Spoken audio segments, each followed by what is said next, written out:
AP అసెంబ్లీలో Google data centre పై చర్చ జరిగింది. డేటా సెంటర్ నిర్వహణ, నీటి లభ్యతపై ఎమ్మెల్యే లోకం నాగమాధవి ప్రశ్నలు లేవనెత్తారు. మొదటిది నీటి భద్రత అధ్యక్ష.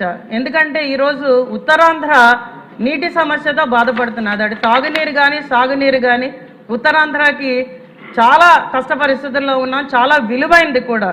మరి మనం నెదర్లాండ్స్లోని ఒక మైక్రోసాఫ్ట్ డేటా సెంటర్ 2021లో సుమారు 84 మిలియన్ల లీటర్ల నీటిని వాస్తవానికన్నా ఎక్కువగా వాడిందని అక్కడ ప్రజల్లో ఆందోళన ఏర్పడింది అధ్యక్ష.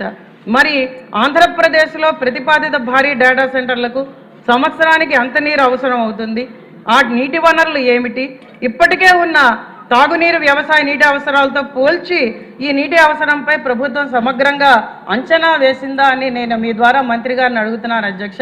ఎందుకంటే ఒక్కసారి డేటా సెంటర్ స్విచ్ ఆన్ చేస్తే ఇంకా ఆఫ్ చేసే పరిస్థితి ఉండదు. It has to provide services continuously using the data centre. రాజకీయ లబ్ధి కోసమే కొందరు డేటా సెంటర్ పై దుష్ప్రచారం చేస్తున్నారని మంత్రి లోకేష్ చెప్పారు. ప్రజలకు ఎలాంటి ఇబ్బంది ఉండదని హామీ ఇచ్చారు. కొంతమంది డేటా సెంటర్ల మీద అనేక అపోహలు సృష్టిస్తున్నారు అధ్యక్ష. వాస్తవంగా ప్రజలు కూడా విషయం ఆలోచించాలి అధ్యక్ష. గూగుల్ అన్న సంస్థ విశాఖపట్నానికి వస్తున్నామని ప్రకటించిన తర్వాతనే ఐటీ సంస్థలని విశాఖపట్నం వైపు చూస్తున్నాయి అధ్యక్ష. దయచేసి ఇది అందరం గమనించాల్సిన అవసరం అధ్యక్ష. అండ్ అధ్యక్ష, రెండోది, ప్రతి వ్యక్తి ఈరోజు స్మార్ట్ ఫోన్ వాడుతున్నారు.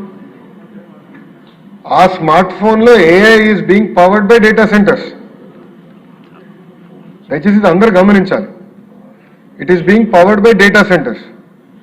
మన సావరినిటీ కోసం ఇప్పుడున్న జియో పొలిటికల్ ఇష్యూస్ వల్ల భారతదేశంలో మనం data centres on hour soil మనం చేపించుకోవాల్సిన బాధ్యత మనందరి పైన ఉంది అధ్యక్ష. ఇక్కడ విషయం అధ్యక్ష, ఇది ఎందుకో నేను చాలా ఇంపార్టెంట్ ఇష్యూ అంటున్నానంటే, 1995లో గౌరవ ముఖ్యమంత్రి చంద్రబాబు నాయుడు గారు ఆనాడు అందరం ఐటీ నేర్చుకోవాలి, సెక్రటేరియట్ లో కూడా కంప్యూటరైజేషన్ రావాలని పిలిపించారు అధ్యక్ష.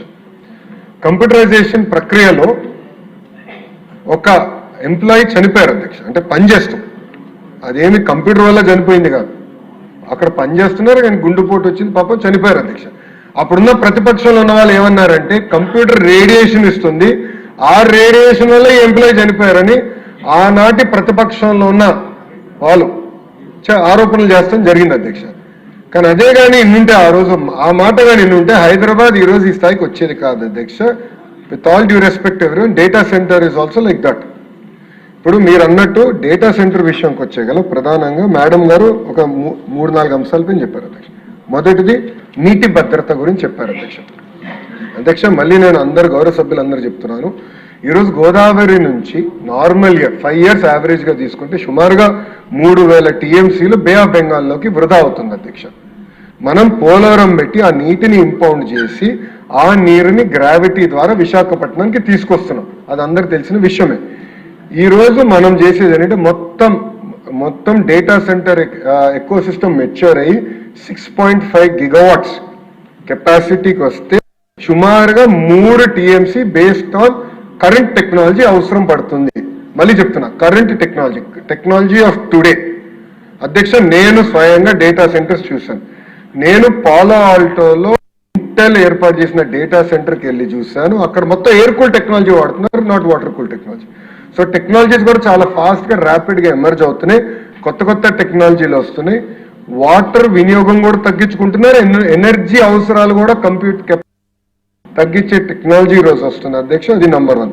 నంబర్ 2, పోలవరం నుంచి వస్తున్న నీరు ప్రత్యేకంగా విశాఖపట్నానికి డెడికేటెడ్ ఎలక్ట్రిసిటీ, సిటీకి కావాల్సిన అవసరం అంటే ప్రజలకి కావాల్సిన అవసరాలు, అర్బన్ అవసరాలు 1, ఇండస్ట్రీకి కావాల్సిన అవసరాలు 2, మూడోది రైతులకు కావాల్సిన అవసరాలు చాలా క్లియర్గా స్పష్టంగా దాంట్లో పొందుపరచడం జరుగుతుంది.